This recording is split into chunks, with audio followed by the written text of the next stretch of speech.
Let us come to the heart of the program. As declared today's theme, navigating the search for a media job.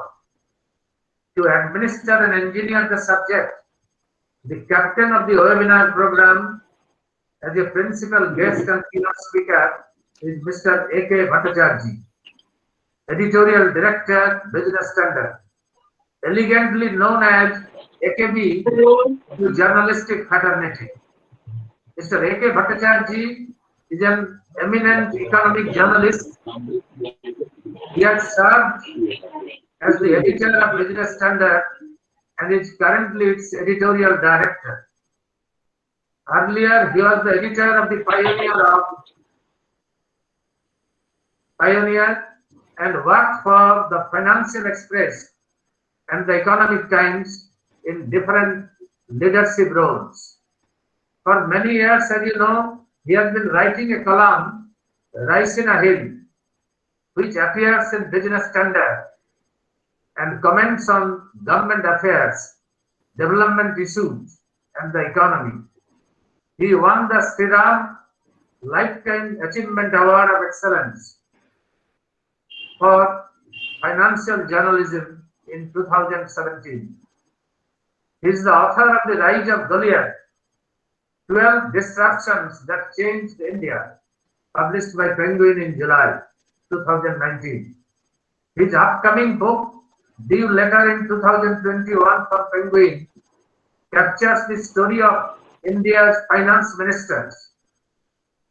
Most importantly and significantly, Mr. Bhattacharya is a rare journalist of clarity, conviction, integrity to be underlined, and vision. Now, may I request Mr. A K Bhattacharya to dive deep into the light. Oh, light, more light. Mr. Bhattacharya, please. Okay, thank you, Dr. Shahu, for those kind words. I'm really overwhelmed by those words of appreciation, for which I'm not too sure whether I really am deserving. I hope I'm audible to you all.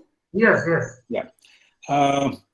I will dive straight into the subject, but first let me say that I'm overwhelmed and appreciate the manner in which this seminar has got on to this with lovely interventions by you, Dr. Shahu, and then Dr. Bhattacharya, and Mr. Jairam, and Dr. Vinay Kumar, and then Mr. Roy Chaudhary, and then Mr. Das. I think it has really sort of set the ball rolling, and it has made my task today a little easier. What I would do in the next 20 minutes that is given to me is try to get into this tricky question. It's a tricky question of navigating the search for a media job. I need to clarify here at the outset that to me, a media job does not necessarily and always actually mean that it is a job of a journalist. For me, a media person is also those people who are in the public relations industry. So therefore, when we are talking about navigating the search for a media job, we are not just talking about navigating the search for a job for a journalist, but also the job for a public relations official or officer. So therefore, and because I do believe that there is a major commonality between a public relations officer and a journalist, is that both are in the business of communication. Both strive hard to communicate. Those who succeed in communicating are called better journalists or better public relations officials. So therefore, apart from the place you are in or the scope in which you operate, I do not see any difference between a public relations officer and a journalist. Although in popular parlance and if I may say, in social circuits, there is a certain categorization or a stratification that is attempted at separating the journalists from the public relations officer and pose them as antagonistic. I don't believe that the two roles are antagonistic, because both the job of a media person as a journalist and the media person as a public relations officer, it is the idea of communicating well, communicating correctly, communicating with relevance, communicating with perspective. That is finally the element that distinguishes the person. So therefore, for me, a media job is the job that whether is sought whether by a journalist or whether by a public relations student. So having made that clarification at the outset, because I got that impression probably that a media job narrowly defines a job only for a journalist, I wanted to make that clarifications. What I would do now is try to divide my brief presentation in two clear sections. The first section, I will try to say what has really happened that makes us worry about this navigation. And the second part of my brief presentation would be that what we need to do to navigate. So let me first come to the first part, which is what is it that happened in the ground reality which requires us to navigate the space in a different way. Now, there is no denying the fact that what we have seen in the last year and a half, and even before that, actually, is that there has been a tectonic change. And I use the word tectonic not only in a literary sense, but also both in a figurative as well as a literal sense, because indeed there is a tectonic change. It's like in the Earth's lithosphere, there are plates that down below, and when those plates move, the entire Earth shakes. So, and I think what has happened in the media industry is that a tectonic change has happened after COVID-19 struck the world. Now, those changes were happening, they were taking place, but people were trying to ignore them. Media professionals like me, public relations officers like many, would try to hide them, not recognize them, but they were happening. But with COVID-19, in my view, that tectonic change is now out in the open.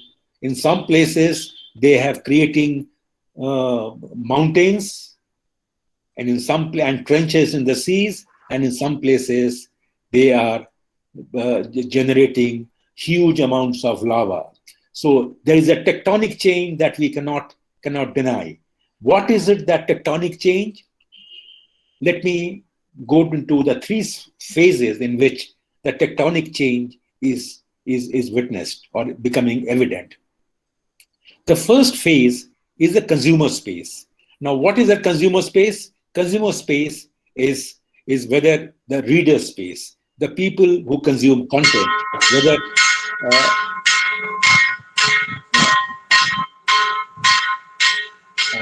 shall I go on? Yes, please. Yeah. So that the reader space, or anybody who is consuming content, whether it is the content that a public relations officer wants to be consumed, or whether it is a journalist that it wants to be consumed, and that world has changed because habits have changed. I think habits were changing even before COVID-19, but COVID-19 brought about a structural shift in people's habits. The habits of reading, habits of engaging with issues, habits of digesting content, or the habits of interacting with any communication as such. So I think that habit change is a fundamental change, and my view is that this change will not go back to the earlier position after COVID-19. goes away, and we still don't know when it will go away. So therefore, that tectonic change in the space of the consumers, the readers of content, I think is a dramatic change where people are not wanting to to consume content in a physical format, but people have by and large moved over to an electronic format, in a format from whether it is a mobile phone or whether it is your desktop or a laptop. So you have moved away from a physical format of communication. Imagine a situation if 1.5 years ago, if you had held this seminar, I would have been in the same room with all of you. But we are now communicating in a digital format, which is requiring a different kind of habits. We have to form different habits. So therefore, this habit change is a major change of this entire world, how the media world has changed. The second change that I see is the manner in which content is produced, whether it is for the journalist or whether it is for the public relations officer. Now, this content production is also a change in that is an outcome of how COVID-19 has driven us more towards a technologically friendly platform of producing content through the use of technology. You will notice that technology is a common refrain of all these changes. COVID-19 has shoved us, pushed us closer to the lap of technology, and that push is not necessarily a push that is going to bring out only positive offshoots. There may be some negative offshoots as well, so we need to be wary of that. The third big change, that the tectonic change that has happened, is in the case of the business environment. The business model of the media industry has completely changed. Already, the business model of the media industry was stressed, very much under strain, where the entire business model of a media outfit was dependent on the advertisement revenue to the tune of 80%, and readers would not pay for that. I mean, as you would all know, that any media platform that you have today is actually 80 to 85% dependent on advertisement revenue, and that revenue comes and subsidizes the reader's cost. So this is one industry where the reader does not pay. It is the advertiser who is subsidizing the reader's price, the reader's cost. So therefore, now this model has been completely turned upside down by the current scenario in which everything has become digital, everything has become a digital format content, and that content is not something which is advertiser friendly. Even if you go in for advertisements, what happens is that your revenue per viewer unit is very, very low. So your recovery is very, very limited. And what is more is that even if you are going in for a digital format from a business point of view, you are not the boss of your content, because the person who is actually getting a larger share of the advertisement pie from a digital format is not the company or the unit that produces that content, but somebody else, which I call the FANGs. The companies called Facebook, the companies like Amazon, companies like Netflix, companies like Google. Now, this is the new set of companies which are ruling the whole world, which are cornering almost 80% of the revenues of all the digital advertisement. Now, when they do that, now, therefore, the domestic business models are under attack.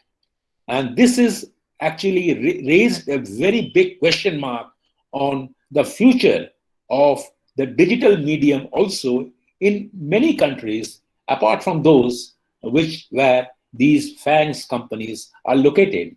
So from a consumer point of view, from a producer point of view, and from a business point of view, there is a complete dramatic change that is nothing short than a tectonic movement of the Earth's plates. So therefore, we are talking about navigating the search for a media job in such a scenario. And my reason for spending the last 10 minutes of my presentation was to explain that this is not like any other navigation. This is not the navigation that used to happen 10 years ago, 5 years ago, even 3 years ago. This is a navigation in which the rudimentary basic business principles have completely been turned upside down, whether the consumer point of view, whether the producer point of view, or the business point of view. One of the offshoots of this tectonic change has been that jobs do not exist anymore. Now, you might find this statement very, very an abrupt statement, but the fact of the matter is that the total outcome of these three tectonic changes that I just now mentioned is that the world all over, the economy are moving away from jobs. There will be jobs, but there will be fewer jobs. The new jobs that are being created are not called jobs. We as a society, we are moving more towards the gig economy. What is a gig economy? Wherein you do a job, you get paid for it, and be done with it. And then look for the next job. The earlier idea, the post-industrial revolution idea of a worker or an employee going in and working for an organization and gets a paycheck at the end of the month or at the end of the week, that idea is now becoming defunct. Because of the rise of the gig economy, you are actually seeing the rise of project-based work, wherein even the media industry is being adversely affected, wherein more and more you will see that media jobs are not getting fewer and fewer. Instead, there is a rise of media projects. You are seeing media assignments. So if you go into a newspaper organization, you will see they are not hiring reporters or desk people, but they are hiring people who will come and do a specific job on a project contract basis and be done with it. So this is the gig economy. The gig economy is something like the Uber driver. A Uber driver takes a ride from you, gives a ride to you, and drops you and gets his money. He doesn't have any relationship with you. But in a post-industrial revolution scenario, we used to see that a job is created and there is an employer and employee relationship, which means there are some social and economic responsibilities on the part of both employer and employee. My reading is that in the post-COVID world, we will see the rise of the gig economy, in which the employer and the employee relationship will undergo a dramatic change, in which earlier responsibilities towards each other will gradually disappear, and it will be a relationship which will be project-related, project-centric, and work-centric. So therefore, if this is going to be the scenario, and this is the dreary truth that is staring us, what do we do to navigate this world for getting jobs? In my view, what you should do is that you must create your own jobs. If the youngsters here who are here and listening to us, if they are looking for a fixed job as an employee in an organization, yes, they will get some jobs, but the growth in jobs will not come by way of the traditional jobs, but the growth of assignments will be in terms of projects. So therefore, you should ready yourself to grab those assignments, grab those projects, and work as if things have not changed for you. But if you keep chasing jobs, my sense is many of us would probably be disappointed and disheartened because the economy has structurally changed. And in a changed structure of the economy, it will be unfair on yourself, to look for jobs where jobs are fewer and fewer. So therefore, there will be assignments, there will be projects, and you must ready yourself for getting those projects and jobs because there are opportunities galore. There is no decrease in the number of opportunities. There's a new technology that is available, and technology, remember, is a great equalizer.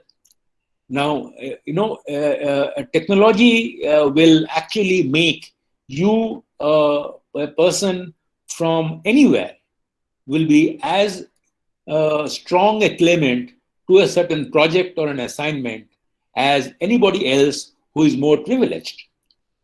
So therefore, technology, divests those differentials and differences among people depending on their background, depending on whether they come from an A+ school or their A- school. Technology actually makes you judge a project and assignment on the basis of what you can offer, what you can deliver. So therefore, in my view, that you must accept this reality that the economic structure has changed and it will change towards a world in which there will be fewer jobs, and therefore you should be ready to train yourself as a professional and be ready to take up those jobs, take up those projects, and therefore you will not be disappointed or disheartened. But if you are narrowly focused on just looking for a job, I think you will be disappointed and you will not be ready for facing the real battle that lies ahead. The real battle that lies ahead is go and compete to get the best projects, even in the field of, I think one of the eminent members here talked about how many companies are not hiring people for their public relations assignments and they are giving it to some HR people. My sense is this trend will get even more entrenched. So therefore, to prepare yourself as an individual must become more enterprising, and enterprising individuals will be those who will get rewarded, not those who will go out and look for a job. In brief, in my view, the future of navigating the media world for a job should actually ideally be navigating the world to get a project, to get an assignment, and build your equity in somebody that I can produce that assignment and a project far more economically and far more competently and far more efficiently than others. So the competition will not be among employees, competition will be among those providers of services, providers of projects, providers of assignments. So therefore, this world has changed and we must recognize this change, and keeping in mind this change in this overall structural change in the economy, our young students must prepare themselves as top-class professionals with their competence, with their language skills, with their communication abilities to go and say that, listen, I can provide a project-based assignment. I can do this assignment for you, because companies will increasingly not hire people as employees, but they will go out for people who can offer them projects and assignments, and they get the value out of that. So I think I will stop there. I think I've taken more than 20 minutes time, but I thought I will say this And I know I may have upset a lot of people here by saying something which is a little unpopular, but I think this is the hard reality. This is the way I see the economy, why the Indian economy, the global economy is changing. We are moving towards a gig economy, and our youngsters must be ready to face up to the challenges of a gig economy, and media world will not be spared from that change. The changes are already happening. If you look at any newspaper office, or as my friend just now said, any of the companies even, the companies are hiring fewer and fewer employees, but they are getting the same job done through projects and assignments. So therefore, it will be important for youngsters who go out in the job field to look for projects and assignments instead of looking for safe jobs that give you a 10 to 5 assignment and a paycheck at the end of the month, because that is not will actually be easy. It will be more difficult. So I think I'll stop there. Dr. Shahu, I think I have crossed my limit. So sorry if I have exceeded that limit. Thank you.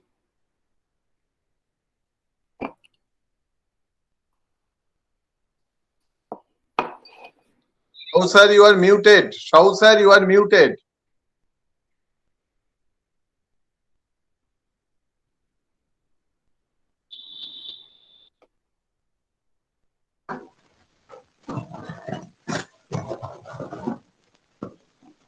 Now, do you hear me?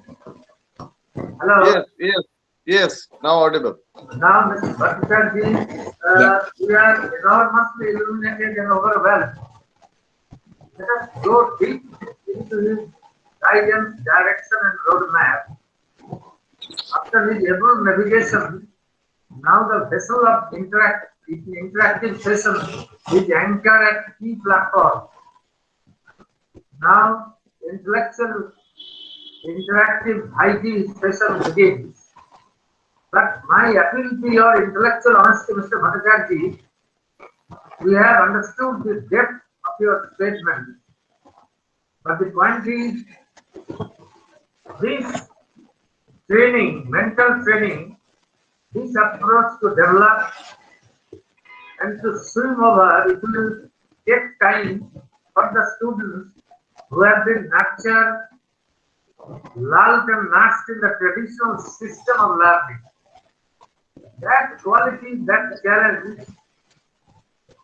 is difficult to get at this stage, because that training should start from the beginning in the given circumstances. This approach will follow, but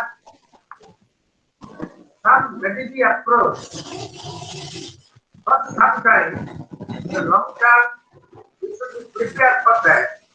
But for the time being, strategy approach is required. There has to be journalism, communication, newspaper, television channels, though they are dead or dwindling, but still to roping to survive. Some formula, if you suggest, they will be benefited. Your approach for the professionals, practicing professionals, and for the right students, undoubtedly, you have given a great big roadmap. Actually, we have been also quite benefited. But if you suggest some strategy approach formula for the students, average students. Well, I mean, if I have understood your question right, Dr. Shahu, I think we need an innovative approach in such a unusual crisis situation. If you look at the overall numbers in every area, if you look at the macro numbers on employment, if you look at the micro employment trends in different industries, I do not see the number of jobs are increasing. On the contrary, there is a steady decrease in the number of jobs available, and there is also a dilution in the quality of jobs that are available. So now this is a a thread that is twofold thread. On the one hand, you are not getting as many jobs. On the other hand, the jobs that you are getting is actually qualitatively inferior jobs.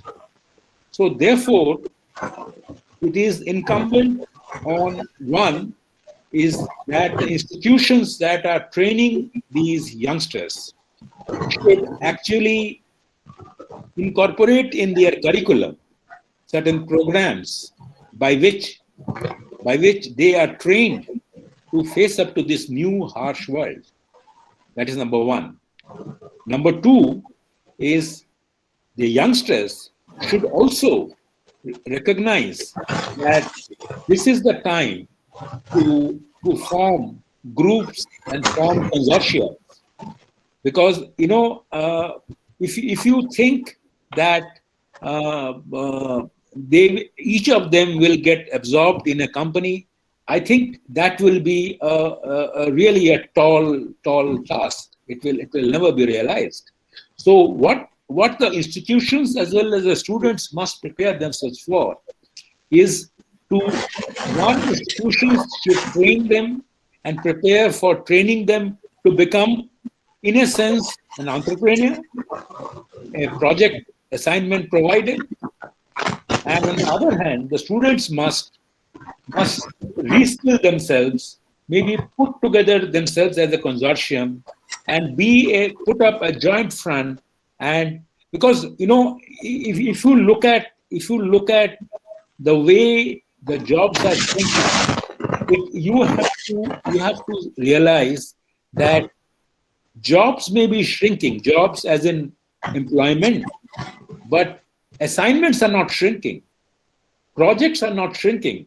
So one, the students must be trained to go and grab those assignments and projects, and the other would be students and themselves, before they graduate, they must form into groups. They have to be a little more entrepreneurial. And in my view, it is very, very important for institutions as well as the students to recognize this paradigm shift that has taken place in the Indian media industry, indeed in the entire Indian industry. Right. Thank you. Now the webinar is open to the participants to respond. Now I will request Secretary Lahori Mukhopadhyay to check the interactive session today. Lahori is there? Lahori? Yeah, thank you, sir. Yes, I'm there. Actually, due to some technical glitches, I'm not being able to switch on my video. So, a warm welcome to A K Bhattacharya, sir.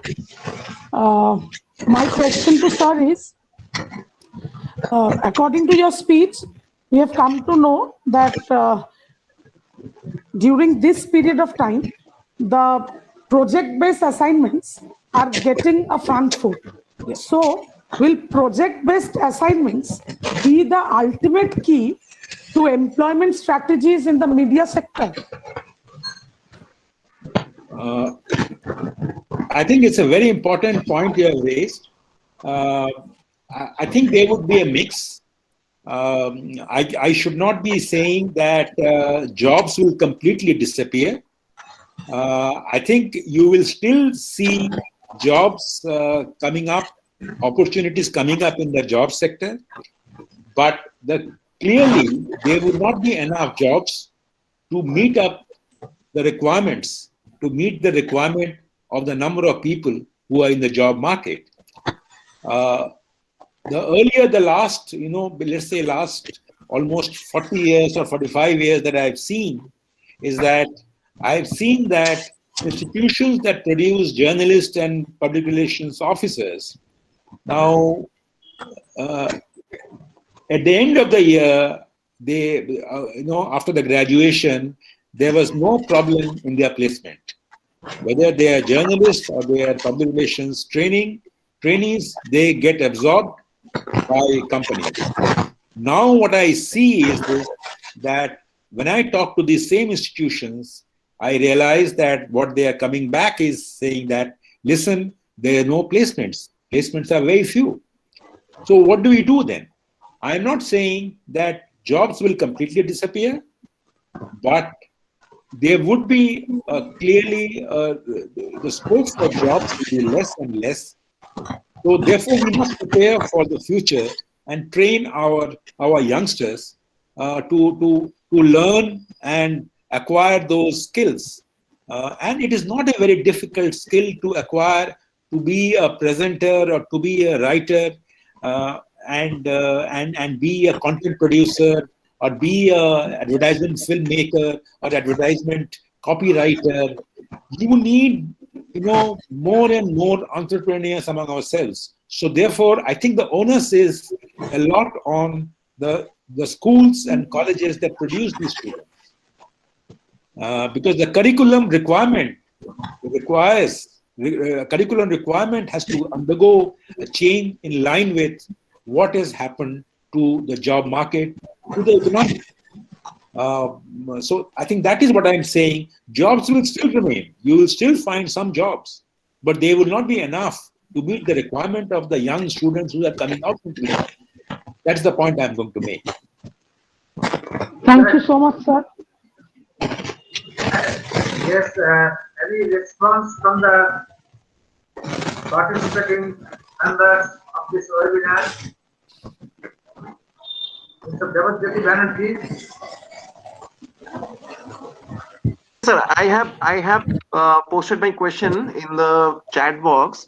Yes, please. My question is, most of the cases I have seen from my personal interaction with the students, that many cases they have a stiffness, like we are from media professions, we are from peer professionals.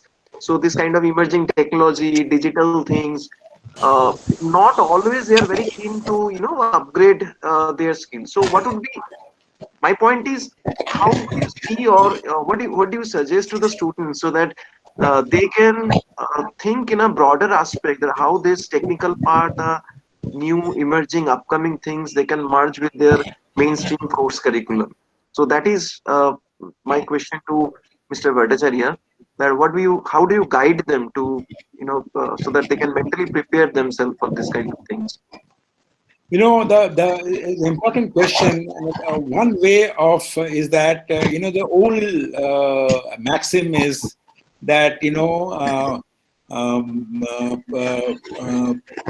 put your money where your mouth is, Right. Now, if you can tell the students that, listen, if you can produce a good content and put it up on your website, or create nice video content about your skills, or maybe you create your own digital content, it doesn't cost you much. But if you get featured on Google, if you get featured on YouTube's channel, there are clearly revenue streams possible for you to have.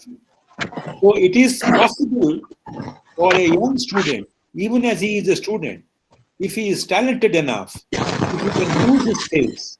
Now, right now, what is happening is that our schools and colleges are training our young minds to be an employee, how to get a job. I think we have to incorporate that curriculum and change that. Listen, you can also make money, because the opportunities are very much there. You have a YouTube platform, you have a Google platform. So articles get picked up in the Google, you get paid because of the advertisements that is coming in. What I did not mention is that today the media industry is facing its worst challenge from these companies called Facebook and Google and Apple, because they are the ones who are taking away the advertisement pie, large section of the pie from the traditional media houses. So the paying power is also gone towards these companies. So if you are a young aspirant, you would like, so I think the onus right now lies 50-50 on both the institutions and the youngsters. And technology and your young minds don't take much time to learn these technologies and therefore take full advantage of it. If institutions can help that process, my sense is it will be easier. But to ignore it completely and produce them as only employees, I think it will be Yes. very, very unfair to them because they will not know the world that's going to face them. And then they will start blaming themselves, blaming their past, blaming the institutions. So I think institutions must rise to the occasion, in my view. Yes. I will Thank you, Mr. Bhattacharya. Very, very well said. Now, Lahari, the students, what are their experts? What? Yes, Lahari? Sir, there is one question from Srijita. She is from Women's College, Calcutta. Her question is, will the picture of the employer-employee relations change due to this trend of project-based assignments? Yeah, I think if I can answer this question, it's a very good question. And, implicit in this question is a fear that I was trying to talk about. The fear is that, our generation, my generation, trained and grew up expecting to be an employee. And I always wanted to have a job. I wanted to have a job in which I did not even want to have a break in my service. I said, if I leave my job in the forenoon, I want to join the next job in the afternoon. That kind of a job fixation was my generation. What I am saying now is that tomorrow's generation, the current generation, must prepare themselves not to become an employee. Now, of course, this new role of a project provider or an assignment provider or a content provider, or for example, if you are a journalist, you may not be on the rolls of the company, but you may be on the writers panel, on a special writers panel of a newspaper company, that whenever in your area of competence they want a piece, they will ask you to write that piece and you will get paid for that. So certainly there is a change in the employer and employee relationship because the world has changed. So therefore we should not look down upon the idea of an employer and employee relationship going away. On the contrary, I think that the new world is going to endorse this new relationship, which is a gig economy attribute. There is a beautiful essay by Bankim Chandra Chattopadhyay called Babu, and I would request that those of us who are Bengali must go back and read that. And Bankim Chandra Chattopadhyay, who himself was a judge or a district magistrate, understood the security of a job of a clerk, and he wrote a beautifully satiric piece on the attributes of a Babu. And I think we have to get out of this Babu mindset and get into an entrepreneurial mindset where we are looking out for jobs and assignments instead of looking for a job. Thank you. Thank you, sir. Yes, what are the other questions in the chat box? We are racing against time. 5 minutes more only. Sir, there are no more questions. I think Mr. topic so deep-rooted, so realistically said, the whole world understanding the depth of problem, but because of not habit of thinking in that way or in fear, they do not want to go or they do not want to look deep into the matter. Now let us see, all are waiting with laxity, not taking up the challenge. But the way you have shown the path, the way you have shown the life, it is not only you have taught the students, but you have equally taught us to have a relook, and we need to be market ready, and employment or assignment, not employment, assignment, project based, need based approach, and the institutions has to create that situation. And I think whole the recruitment process of the employer side and those who will take the training, all the reshuffle, major change is required. We have to accept the change. We have to prepare for the change. We are grateful that you have taken us to that life.